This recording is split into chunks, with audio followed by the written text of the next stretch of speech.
Bumilit yung animal.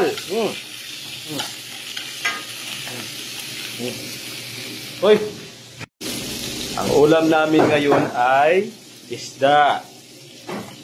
Mag-iisda muna kami kasi yung mga ibang kasamahan ko sa trabaho ay parang naha-high blood na. Sa palaging ang ulam ay karne. Manok ngayon, kinabukasan baboy. Tapos susunod na araw, manok na naman. So, para maiwasan natin ang pagtaas ng ating dugo, ay kailangan natin na i-alternate yung mga ulam natin. Ngayon, isda, kinabukasan, gulay naman.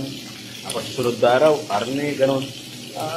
Once a week or 2 times a week nung tayo kakain na kami. So, ngayon, isda po muna tayo.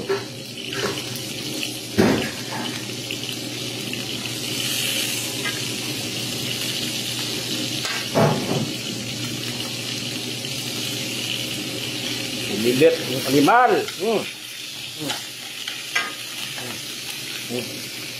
Hoy!